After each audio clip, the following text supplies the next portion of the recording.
aiming to seize control of Zion or return the organization to its original mission of balance and enlightenment. Their broader goals could include dismantling Ramses's power structure and reshaping Zion's leadership in a way that aligns with their vision of harmony over dominance. This suggests the involvement of a faction with access to cutting-edge weaponry and a deep understanding of Zion's security protocols. Geopolitical implications.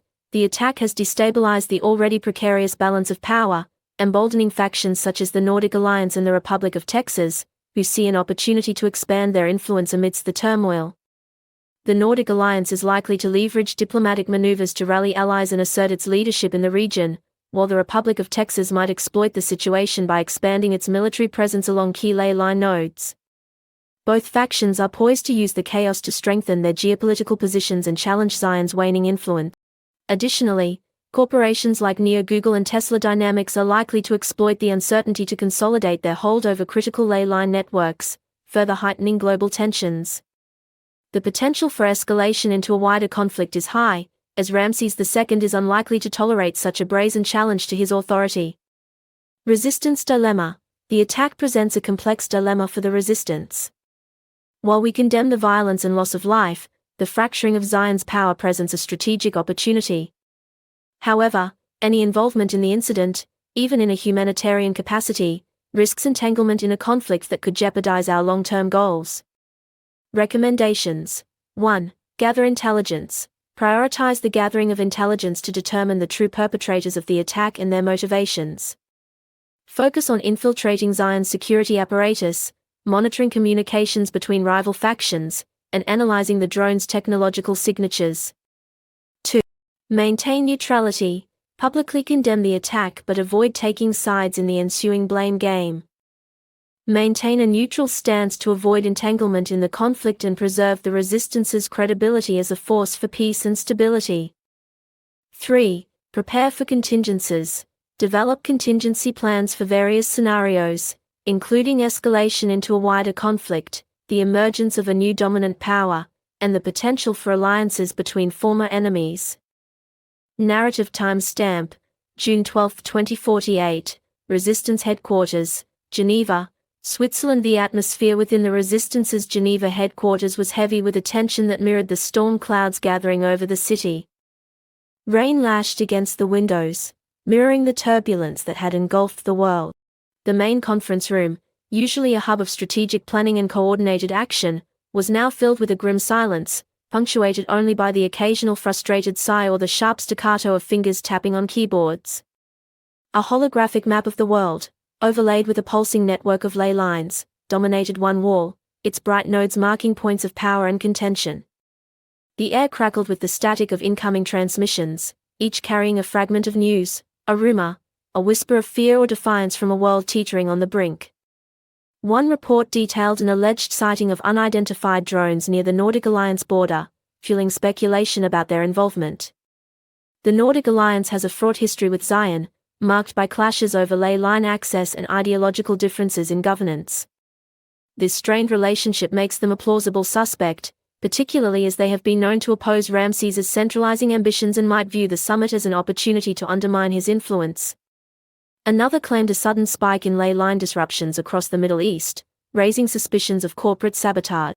These fragments painted a chaotic and fractured picture of a world struggling to make sense of its unraveling.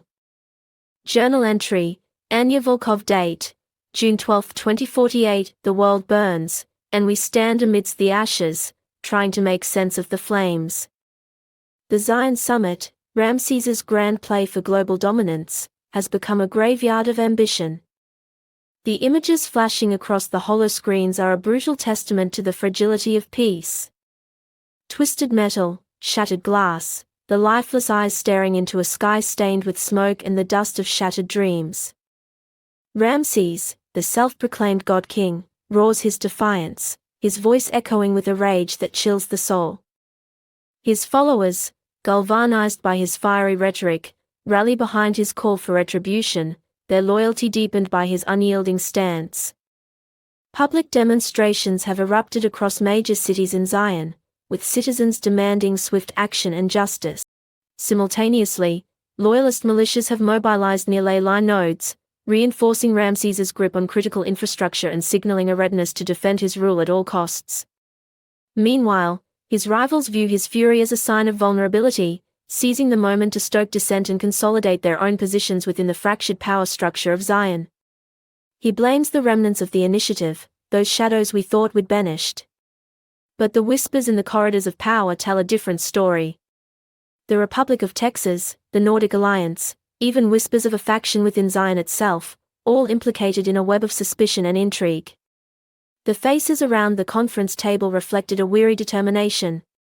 General Blackthorn, his jaw clenched, the scar on his cheek a stark reminder of the price of freedom.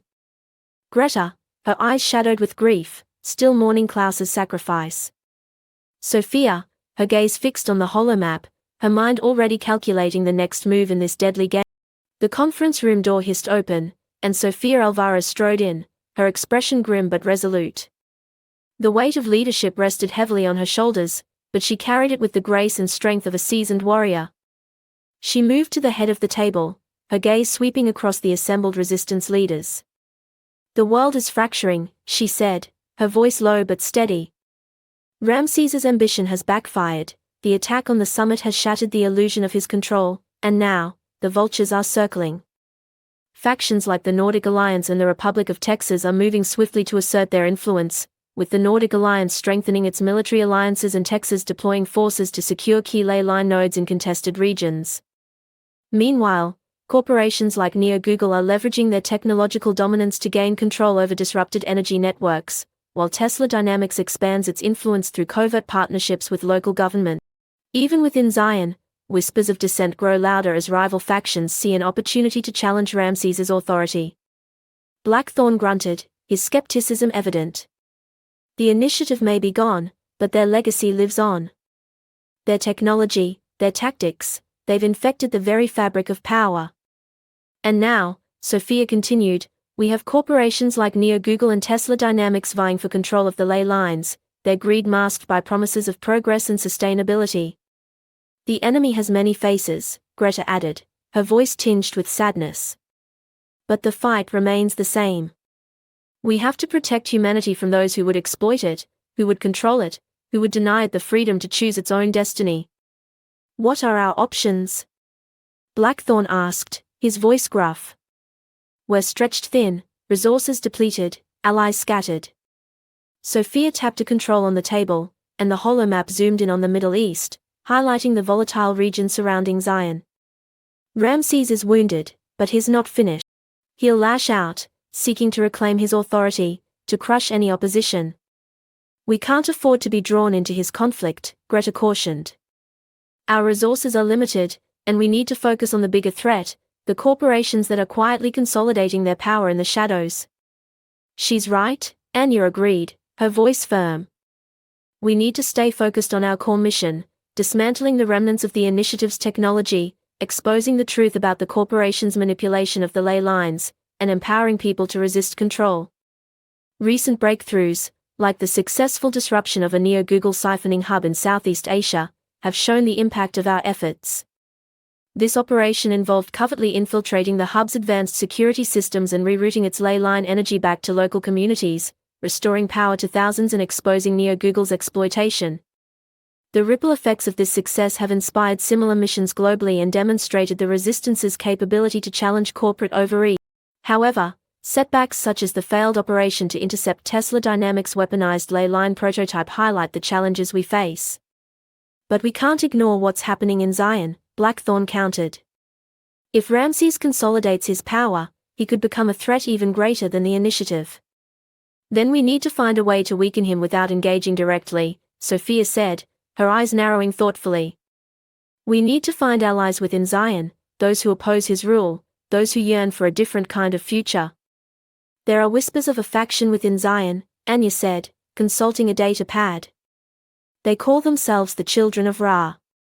This group traces its origins back to the early days of Zion, founded by those who believed in Akhenaten's vision of enlightenment and balance. One notable example was the construction of the Great Harmony Archive, a digital repository designed to preserve knowledge for the equitable advancement of all humanity. This project, championed by Akhenaten, emphasized transparency and shared technological progress, values that stand in stark contrast to Ramses's authoritarian rule and secrecy. Over time, they grew disillusioned with Ramses's authoritarian turn, viewing his rule as a betrayal of their foundational principles. They seek to restore Zion's mission to promote harmony and resist the corruption they believe Ramses embodies. They believe that Ramses has betrayed the true purpose of Zion, that he's become corrupted by power. Can we trust them? Blackthorne asked, his skepticism evident. We have to try, Sofia said, her voice firm. The children of Ra may be our only hope of preventing a catastrophic conflict in the Middle East. Outro extra. Excerpt from an intercepted transmission, believed to originate from the children of Ra. Recipient. Resistance Command Subject. Alliance Proposal. We are the children of Ra, a faction within Zion that seeks to restore the true vision of our founder, Akhenaten. His vision emphasized enlightenment through balance, a harmonious coexistence of humanity and nature, and the ethical use of advanced technologies to uplift society. In stark contrast, Ramses's rule has veered into authoritarianism, prioritizing power and control over these ideals. We believe our founder's principles of compassion, wisdom, and equilibrium must guide Zion back to its rightful path.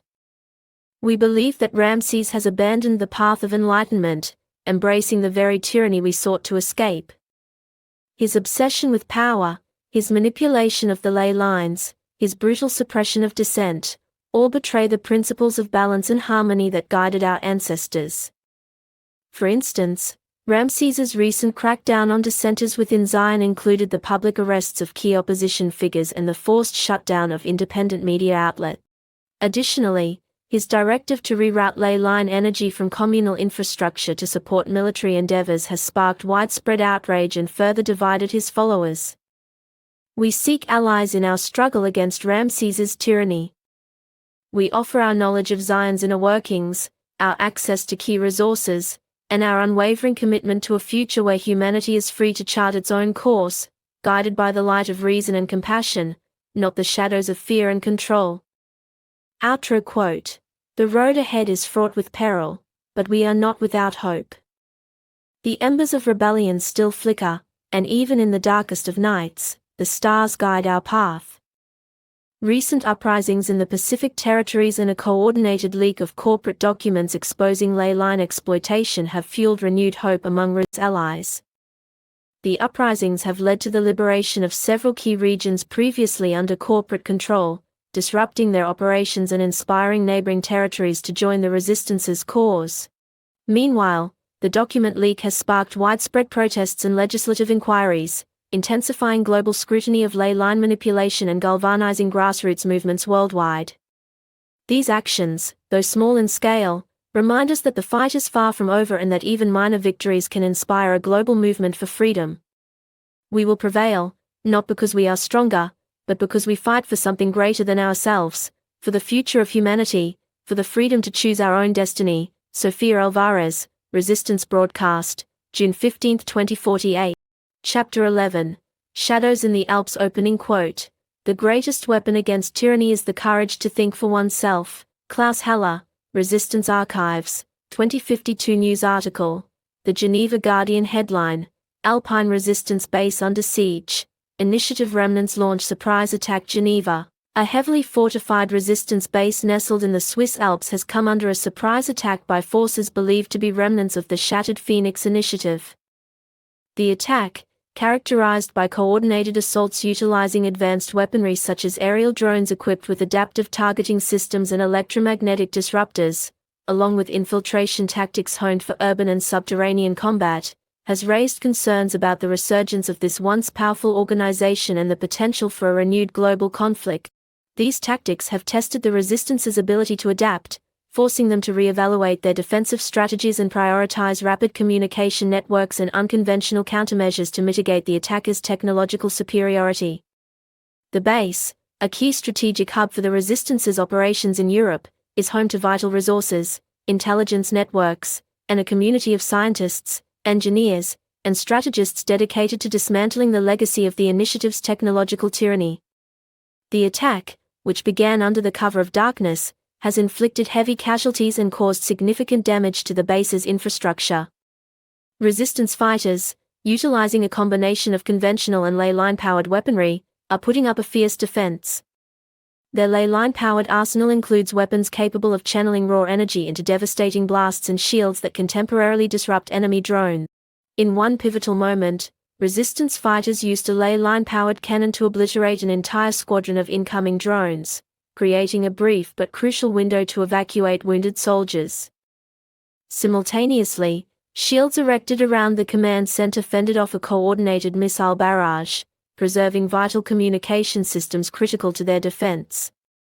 Despite their innovative tactics, the attackers appear to be well equipped, highly trained, and determined to seize control of the strategic location.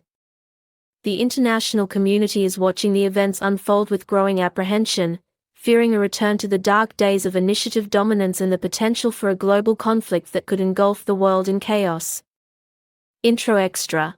Excerpt from a Resistance Emergency Broadcast Channel, Resistance Network Alpha Date, July 10, 2049. Priority, Code Red, all hands on deck. The Alpine base is under attack. The enemy is strong, well-equipped, and determined. We need all available personnel to respond immediately. Key objectives: reinforce defenses, evacuate non-combatants and secure vital resources, establish communication with external allies and request support, identify the attackers and their objectives. This is a fight for our survival, for the future we are trying to build. Stand strong, fight bravely, and never give up hope.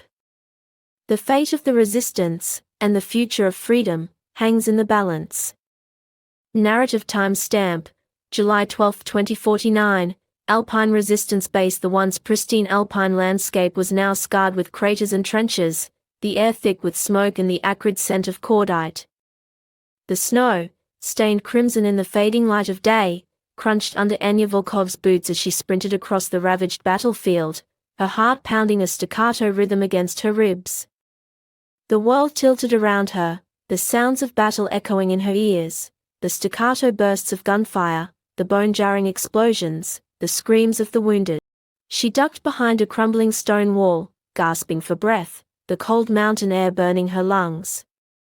Her hands trembled as she fumbled for a fresh energy cell for her ley-line rifle, the weapon feeling strangely heavy in her grasp. She had seen death before, witnessed the horrors of war firsthand. But this felt different. This was a fight for their home, their sanctuary, the very heart of the resistance.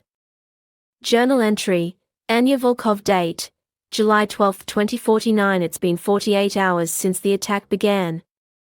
48 hours of relentless shelling, of close-quarters combat, of watching friends and comrades fall. The enemy is relentless, their tactics precise, their weaponry familiar. It's like fighting ghosts, echoes of the initiative we thought we'd buried. Their drones swarm through the valleys, their adaptive targeting systems picking off resistance fighters with unnerving precision, while their augmented soldiers, clad in reinforced exoskeletons, breach defensive lines with sheer force. One squadron of drones, in a coordinated strike, disabled a key supply convoy, leaving defenders isolated, while augmented soldiers systematically dismantled defensive outposts, demonstrating a calculated efficiency that chills the soul. But we're holding on. Barely. The mountain is our ally, its treacherous terrain slowing the enemy's advance. Our defenses are strong, our fighters determined. But we're running out of time. Supplies are dwindling, casualties mounting. We need reinforcements, we need support. But most of all, we need answers. Who are these attackers? What do they want? Why are they targeting us now, after all these years? Narrative. The answer came in the form of a flickering transmission, a grainy image appearing on Anya's wrist-mounted communit. It was Klaus Heller, his face haggard, his eyes filled with a weary pain that mirrored her own. But there was a flicker of defiance there, a spark of hope that ignited a corresponding flame within her. Anya, Klaus's voice, distorted by static, filled her earpiece. It's me. I've infiltrated their command center. I know who they are. It's not the initiative. It's worse. Worse. Anya repeated, her voice barely a whisper. They call themselves the Ascendants, Klaus continued. They believe they're the next step in human evolution, a synthesis of technology and consciousness, guided by the principles of the Reich. These principles include a belief in a hierarchical society dominated by the technologically enhanced elite, the pursuit of racial and ideological purity reimagined through genetic and technological manipulation, and a focus on consolidating absolute control over humanity's future. They see these ideals as the foundation for their so-called New World Order. They see us as a threat to their ascension, an obstacle to their vision of a New World Order. But, the Reich? How is that possible? They've found a way. Klaus's voice was barely audible now. A way to tap into the collective unconscious, the residual energy of those who came before. They're twisting history, bending it to their will. They're not just fighting for territory, Anya. They're rewriting historical records to erase inconvenient truths, creating fabricated accounts that glorify their ideology. They're fighting for control of the narrative, for the very soul of humanity, by influencing global education systems and media to align with their twisted vision of the past and future. Anya's mind reeled. The Ascendants. A faction even more dangerous than the Initiative, fueled by the darkest ideologies of the past, seeking to reshape the future in their own twisted image. The weight of this revelation pressed down on her, a burden heavier than any physical weapon. What can we do? She asked, her voice tight with urgency. How do we fight an enemy that's rooted in the very fabric of history? There's a weakness, Klaus's voice crackled through the static. A vulnerability in their connection to the ley lines. They need a conduit, a focal point. A nexus. The neural hub, Anya realized, her mind racing. The one the Initiative was building beneath the base. They never finished it, but the Ascendants believe they can. Klaus's voice was fading now, the signal breaking up. They're trying to activate it. If they succeed, it could. The transmission cut out abruptly, leaving Anya alone in the silence of the battlefield, her heart pounding a frantic rhythm against her ribs. The neural hub. A weapon of unimaginable power, capable of controlling minds, of rewriting history, of enslaving humanity to the will of the Ascendants. They couldn't let that happen. We have to stop them, she whispered, her voice barely audible above the wind howling through the mountain. Outro extra. Excerpt from a coded message, intercepted by Resistance intelligence and believed to originate from a high-ranking member of the Ascendants. Recipient: the Architect. Subject: Project Genesis. Status update: Phase 1 of Project Genesis is nearing completion. The neural hub is responding to our protocols, the resonance frequencies aligning with the historical archives. These archives, a vast repository of human memory and ideology drawn from the collective unconscious, are critical to the Ascendants' plans. By accessing and manipulating these records, they aim to rewrite key historical narratives, reshape cultural identities, and consolidate their control over humanity's understanding of its past and future. These changes could manifest through alterations in global education systems that embed fabricated histories, control over media channels to perpetuate their ideological narratives, and the strategic use of public policies that enforce their vision of social hierarchy and conformity. The conduit is almost open.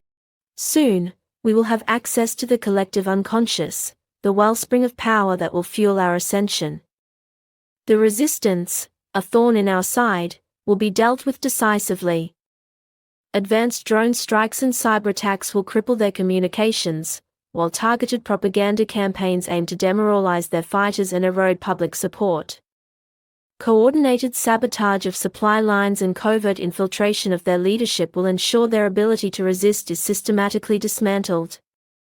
Their defiance will be a testament to our strength, their sacrifice a necessary catalyst for the New World Order. Outro quote: We fight not for glory, nor for conquest, but for the right to choose our own destiny, to write our own story, to build a future free from the shackles of the past.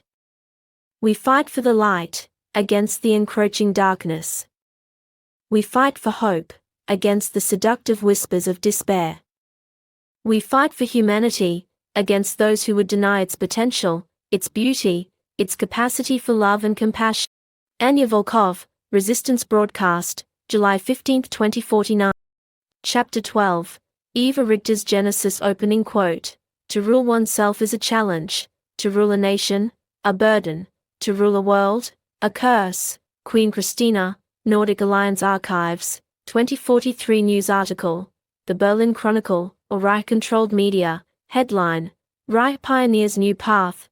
Project Genesis unveiled. Berlin.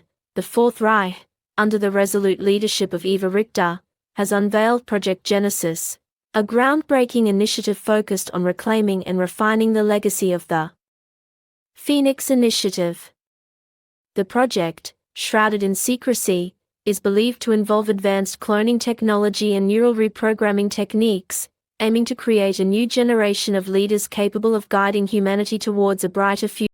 Richter, in a televised address, emphasized the ethical framework guiding Project Genesis, detailing measures such as transparent oversight committees, strict genetic experimentation protocols, and the prohibition of neural reprogramming for coercive purposes.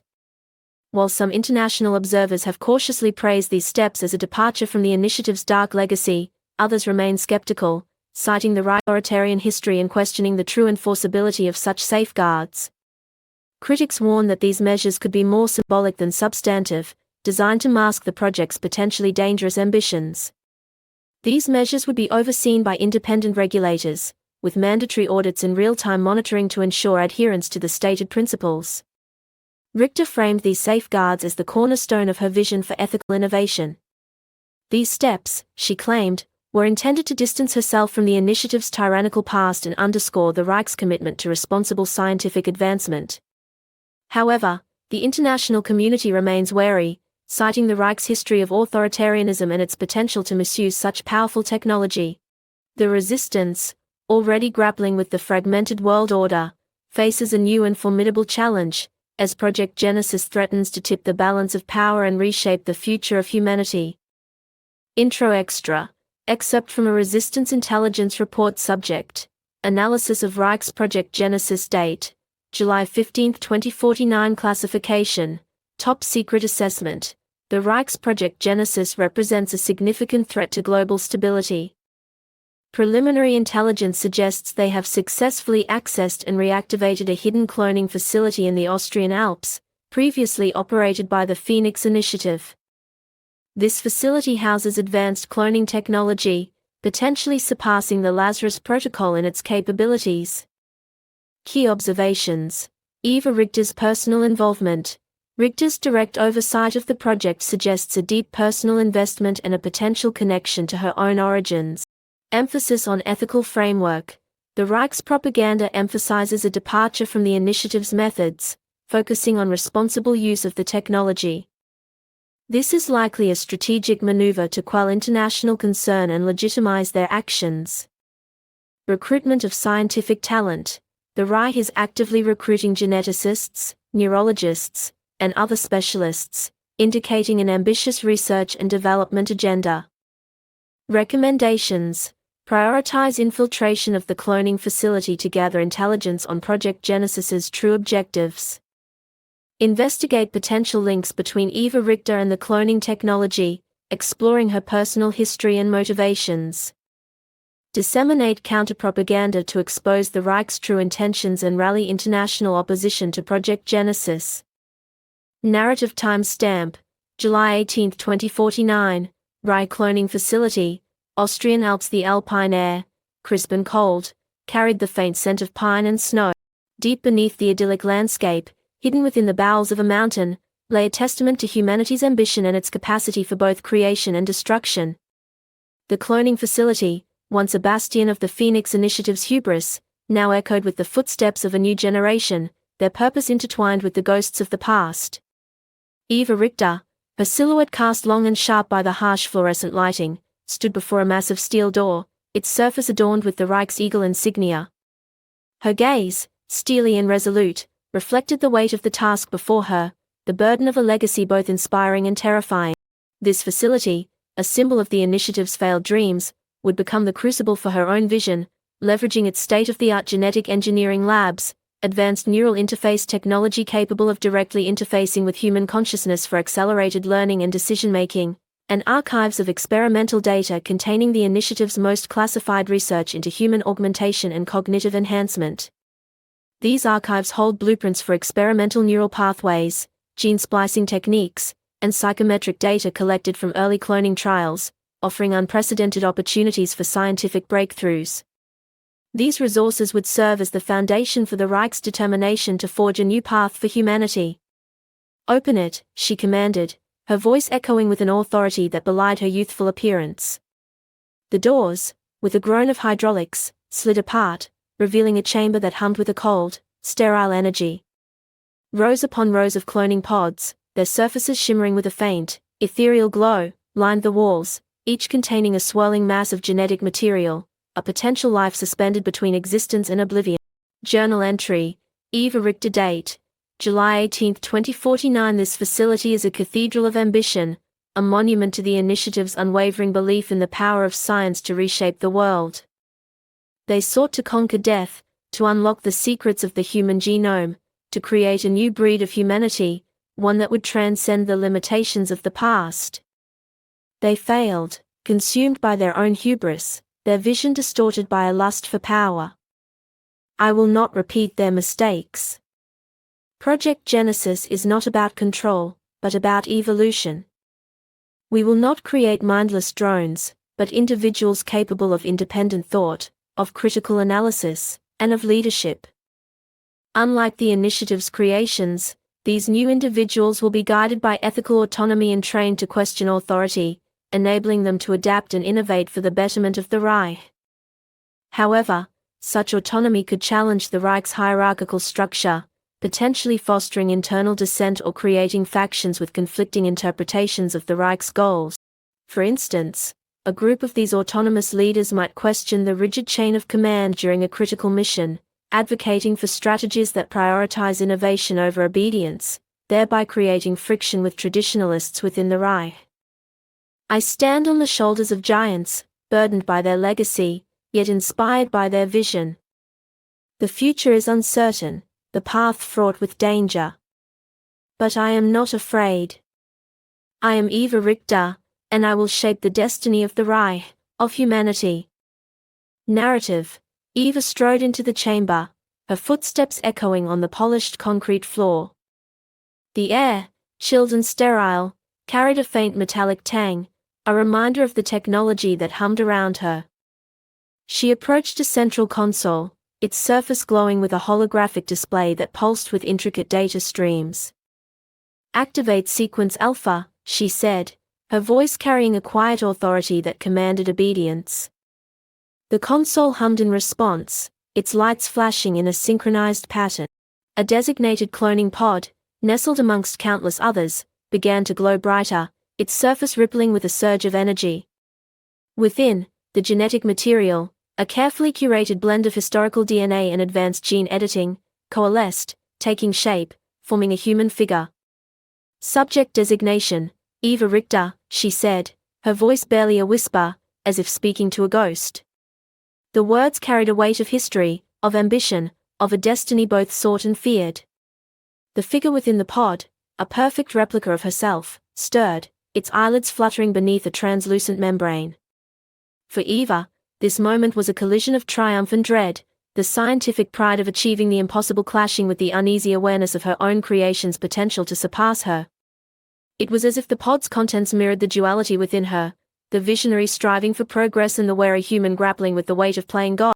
This tension would undoubtedly shape her future decisions, influencing the extent of her ambition and the care with which she wielded her power. Within the Reich, these internal conflicts could spill over, affecting her relationships with allies and her ability to command unwavering loyalty, as others questioned whether she was truly in control of her creation, or herself. This stirring was not just a beginning but a confrontation with the ramifications of her ambition. For Eva, the sight carried an almost unbearable weight, a culmination of ambition and fear. This moment symbolized not only the pinnacle of her scientific achievements but also the fragility of her humanity, as if she was staring into a mirror reflecting her greatest strengths and deepest vulnerabilities. It was a testament to the legacy she sought to redefine and a reminder of the dangerous power she now wielded. Eva watched, her breath catching in her throat, as the clone, her doppelganger, her potential rival, her future, took its first breath. It was a moment of profound significance, a culmination of years of research, of relentless pursuit, of a vision that had haunted her since childhood. A wave of dizziness washed over her, a sense of fragmentation, as if her identity was splitting in two. The clone, its eyes now open, gazing at her with a curious intensity, was a perfect copy, but it was more than that. It was a reflection of her deepest desires, her ambitions, her fears. It was a chance to rewrite her own story, to erase the mistakes of the past, to forge a new identity, free from the shackles of her legacy. "Welcome to the world," she whispered, her voice trembling with a mixture of awe and trepidation. "We have much to do." Outro extra. Excerpt from a coded message intercepted by Resistance Intelligence. Sender: unknown, or designated subject. Phoenix: recipient: unknown, or designated subject. Serpent: date: August 1, 2049. Message: the asset has been activated. Project Genesis is proceeding as planned. The subject exhibits the desired traits: ambition, intelligence, ruthlessness. Control parameters are in place, including neural feedback loops, real-time biometric monitoring, and behavioral conditioning protocols designed to maintain obedience. These systems have been rigorously tested in limited simulations, revealing occasional anomalies such as delayed response times and unpredicted autonomous decision-making. However, they remain unproven in real-world applications, leaving critical questions about their reliability under operational stress and their susceptibility to external interference. This lack of field validation introduces a significant risk of failure, particularly under the stress of unexpected scenarios or the autonomous reasoning capacities of the subjects. However, the potential for deviation remains a concern due to the unprecedented autonomy granted to the subjects, which could lead to unanticipated actions or resistance to control measures. Observation continues. Awaiting further instruction. Outro quote: "We are all architects of our own destinies. But sometimes, the structures we build turn out to be prisons, trapping us within the walls of our own ambitions." Klaus Heller, Resistance Archives, 2050. Bonus Chapter 4, The Shadow Accord. Opening quote: "In the wake of devastation, the lines blur between victor and vanquished. From the ashes of conflict, alliances shift like shadows, driven by necessity and the haunting specter of what might have been." Sofia Alvarez, Resistance Archives, 2048. Big News article. The Geneva Gazette headline: Global Summit concludes, Shadow Accord reshapes the fractured world amidst lingering tensions. Geneva, Switzerland, November 15, 2048. The Global Unity Summit, convened in the wake of the devastating ley-line cataclysm, has concluded with the signing of a landmark agreement known as the Shadow Accord. This unprecedented treaty, forged amidst deep mistrust and the lingering scars of conflict, aims to reshape the geopolitical landscape and establish a framework for cooperation and stability in a world grappling with the legacy of the Phoenix Initiative. The Accord, hailed by some as a beacon of hope, has also drawn criticism for its concessions to powerful factions, such as granting Zion increased control over ley-line reserves and allowing Google to oversee key technological projects. Critics argue these measures reinforce existing power imbalances, leaving smaller nations and independent factions at a disadvantage. For example, Zion's increased control over ley-line energy reserves centralizes power in the Middle East, while Google's oversight of technological projects consolidates corporate influence at the expense of independent actors. The coming years will determine whether the Shadow Accord paves the way for lasting peace or merely sows the seeds for future conflict. Extra 1. Excerpt from the Shadow Accord, key provisions: ley-line stewardship. An international council, composed of representatives from all major factions and independent nations, will be established to oversee the responsible use and management of ley-line energy. Strict regulations will be implemented to prevent the kind of reckless experimentation that led to the ley-line cataclysm. Historical clone integration. Protocols will be developed for the integration of historical clones into society, recognizing their unique status and providing support for their assimilation.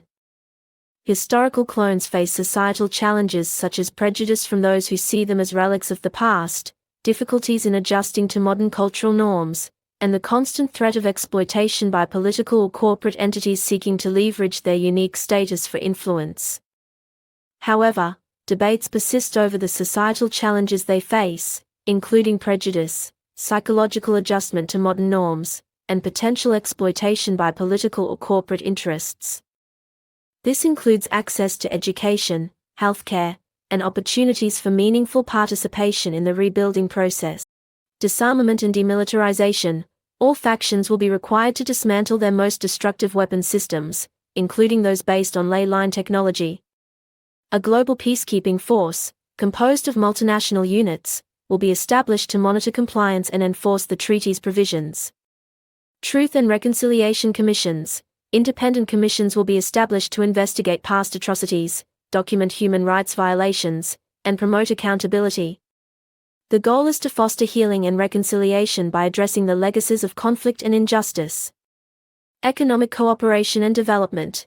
Initiatives will be launched to promote sustainable economic development, focusing on renewable energy, infrastructure rebuilding, and equitable access to resources. This includes debt relief for developing nations and the establishment of a global fund to support post-conflict reconstruction. Extra 2. Resistance Intelligence Report. Factional Dynamics and Potential Threats compiled by Resistance Intelligence Division. Date: November 16, 2048. Classification: Secret Subject. Post-Accord Analysis. Factional Dynamics and Potential Threats Summary. The signing of the Shadow Accord marks a significant turning point in the global power struggle. However, the agreement is fragile, built on compromises and concessions that have left many factions dissatisfied. The potential for renewed conflict remains high, and the resistance must remain vigilant, monitoring the actions of key players and preparing for a range of contingencies. Key observations. Zion under Ramses II. While Ramses II has formally recognized the Shadow Accord, his ambition remains unchecked. He controls vast reserves of ley-line energy and commands a formidable army. His rhetoric, emphasizing his divine right to rule and his vision of a restored Egyptian empire, raises concerns about his long-term goals and his willingness to adhere to the treaty's limitations. The Fourth Reich's resurgence. Under the leadership of Eva Richter, the Fourth Reich has undergone a transformation, implementing democratic-style councils, promoting industrial modernization, and distancing itself from its Nazi roots by publicly condemning past atrocities and emphasizing a narrative of technological and social progress. However, their military capabilities remain intact, and their control over key industrial centers in Europe gives them significant leverage. Their willingness to cooperate with the Accord is suspect, and they likely harbor ambitions for regional dominance. The Nordic Alliance's dilemma. Queen Christina and Leif Erikson face a difficult balancing act. Their commitment to neutrality and their focus on technological advancement has made them valuable partners in the rebuilding process, but they also face internal pressures from those who advocate for a more assertive stance against potential threats. The alliance's long-term stability and their role in enforcing the Accord's provisions remain uncertain. Texas and the CFS. A powder keg. The rivalry between the Republic of Texas under King William Adler and the Confederated Free States, led by Abraham Lincoln's clone, continues to simmer, as evidenced by a recent standoff over disputed ley-line nodes in the Wild Wastes. This standoff resulted in several skirmishes, with both sides accusing the other of violating territorial boundaries and escalating tensions through aggressive military posturing. The incident has further entrenched their ideological divide and raised fears of a broader conflict. This confrontation, marked by border skirmishes and diplomatic accusations, underscores the deep ideological divide and resource competition between the two factions. Their competition for control of ley-line resources in the Wild Wastes and their ideological differences make them potential flashpoints for conflict. The Accord's provisions for resource sharing and conflict resolution mechanisms will be tested in this volatile region. Corporate shadow play. While Google and Tesla Dynamics have been implicated in ley-line manipulation, their influence within the Accord remains significant. Google exerts control through its dominance over global communications and AI-driven analytics, which allows it to subtly steer policy decisions and narrative framing. Tesla Dynamics, meanwhile, leverages its technological expertise in renewable energy to position itself as indispensable to reconstruction efforts, all while discreetly pursuing strategic projects aimed at consolidating their power. Their vast wealth, technological expertise, and political connections give them considerable leverage. Their commitment to the Accord's principles of transparency and ethical stewardship is suspect, and their actions should be monitored closely for any signs of self-serving agendas. Recommendations: strengthen intelligence networks, expand and diversify the Resistance's intelligence gathering capabilities, focusing on infiltration of key factions, monitoring of communications, and analysis of open-source data. Cultivate alliances, forge strategic partnerships with factions that share the Resistance's commitment to peace and stability, even if their ideologies or goals do not fully align. Develop countermeasures, anticipate potential threats and develop countermeasures, including technological defenses, strategic alliances, and information warfare capabilities. Promote public awareness, expose the dangers of unchecked ambition and the importance of holding leaders accountable. Cultivate a global citizenry informed about the Accord's provisions and empowered to demand its enforcement. Conclusion: the Shadow Accord represents a fragile hope for a world ravaged by conflict and mistrust. It echoes the historical significance of earlier treaties, such as the Vienna Nexus Accords, which sought to mitigate global instability in the wake of the initiative's rise, highlighting the enduring struggle to balance power and justice in an uncertain world. The Resistance must navigate this new landscape with caution, wisdom, and unwavering commitment to its core principles. The fight for a just and equitable future continues, and the battle lines are now drawn in the shadows of diplomacy and the treacherous currents of global power. Extra 3. Excerpt from Ramses II's address to the Zion Assembly, a secret recording. The mortals have signed their accord, their words as fleeting as the desert winds. They repeat the mistakes of previous agreements, such as the failed Vienna Nexus Accords, which sought to control ley-line energy but ended in discord and territorial disputes. These accords are but whispers in the wind, unable to bind the forces they dare to claim mastery over. They believe they have bound the power of the ley lines, that they can control the very forces that course through the Earth's veins. They fail to acknowledge the chaos their experiments caused, entire regions destabilized, cities plunged into darkness, and natural disasters amplified beyond comprehension, all because of their futile attempts to harness a power they scarcely understand. They are fools. I, Ramses, the God King, the descendant of Ra, see their weakness. I see their fear. I see their ambition masked as righteousness. They seek to contain me, to limit my power, to deny my divine right to rule. They will learn. They will all learn. The ley lines sing to me, whisper secrets of power beyond their comprehension. I will harness this power, not to destroy, but to reshape. A new world order will rise, one where those who understand the true nature of power will lead, and those who cling to their petty ideologies will be swept aside like the sands of time. The Shadow Accord is but a temporary illusion. The true accord, the one that binds the destinies of nations, will be written with the power of the ley lines, with the wisdom of the ancients, and with the iron will of Ramses, the God King. Extra 4. Eva Rigter's private journal entry, Reflections on Power. The accord is a necessary compromise, a tactical retreat. We have secured our position, preserved our strength. For now, we play the game of diplomacy, of cooperation. But the fools who celebrate this agreement as a victory for peace are blind. They do not understand the true nature of power. Power is not a static force, it is a constant struggle, a dance of shadows and light, of ambition and manipulation. This stands in stark contrast to the Shadow Accord's stated goals of fostering collaboration and demilitarization. While the Accord seeks stability, I view its constraints as obstacles, hindering the Reich's pursuit of greatness and the true potential of humanity. This tension between unity and ambition defines the fragile state of the world we navigate. The weak seek solace in treaties, in words on paper. The strong understand that true power lies in the will to shape reality, to bend the world to one's vision. The Reich will rise again, not through brute force, but through cunning, through patience, through the relentless pursuit of our goals. The Shadow Accord is merely a stepping stone, a temporary obstacle on our path to greatness. While it demands cooperation and disarmament, it constrains the Reich's ambitions, preventing the full realization of our industrial and military potential. Yet, these constraints only reinforce the necessity of patience and strategy as we pursue our ultimate vision of dominance through innovation and calculated diplomacy.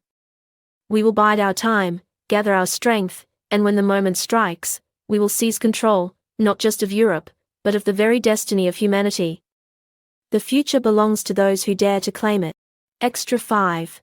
Leaked Neo-Google Strategic Planning Document. The Digital Leviathan, the Shadow Accord presents both challenges and opportunities. The increased regulation of ley-line energy will require adjustments to our operational strategy. However, the Accord's emphasis on economic development and technological cooperation plays directly into our strengths. We will position Neo-Google as an indispensable partner in the rebuilding process, providing expertise, infrastructure, and financial resources. Our control over data, communications, and artificial intelligence gives us unparalleled leverage in this new landscape. We will shape the narrative, influence decision-making, and subtly guide the course of events to align with our long-term goals. The key to maintaining our dominance lies in maintaining the illusion of benevolent partnership. We will champion the principles of transparency and ethical stewardship while discreetly pursuing our own interests, crafting a public image of unwavering responsibility through targeted PR campaigns and philanthropic initiatives, even as we channel resources into covert projects aimed at expanding our technological dominance. The world is entering a new digital age, and Neo-Google will be its architect. We will become the digital Leviathan, a force so pervasive, so integrated into the fabric of society, that resistance will be futile. By leveraging our position as a trusted partner in rebuilding efforts, we will craft a seamless blend of public trust and covert influence.